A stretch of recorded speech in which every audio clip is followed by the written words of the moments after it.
राज्यातील खुशाल भदाणे या तरुणाने कौटुंबिक वादातून पत्नी प्रियंका भदाणे हिची चाकूने गळा चिरून निर्घृण हत्या केल्याचा धक्कादायक प्रकार समोर आला आहे।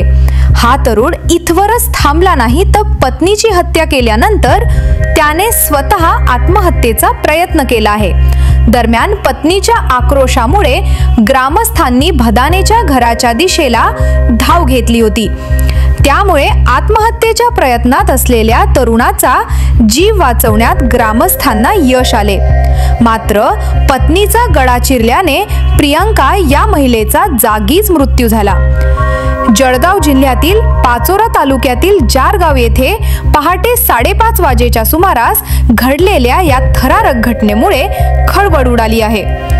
या घटनेची माहिती मिळताच पाचोरा पोलिसांनी घटनास्थळी धाव घेत पंचनामा करून महिलेचा मृतदेह पाचोरा ग्रामीण रुग्णालयात हलवला असून हत्या करणारा तरुण खुशाल याला ताब्यात घेतले आहे। खुशाल आणि प्रियंका हे पती पत्नी मूळचे छत्रपती संभाजीनगर जिल्ह्यातील सोयगाव तालुक्यातील निमोरा या गावातील रहिवासी होते। गेल्या 2 महिन्यापूर्वी ते जारगाव येथे वास्तव्यास आले होते।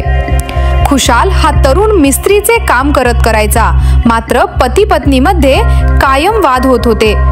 चारित्र्याच्या संशयावरून हा वाद असल्याने स्वतःचे गाव सोडून ते 2 महिन्यापूर्वी जारगावमध्ये राहायला आले होते आणि याच संशयावरून खुशालने प्रियंकाची गळा चिरून हत्या करत आत्महत्या करण्याचा प्रयत्न केल्याची प्राथमिक माहिती समोर आली आहे।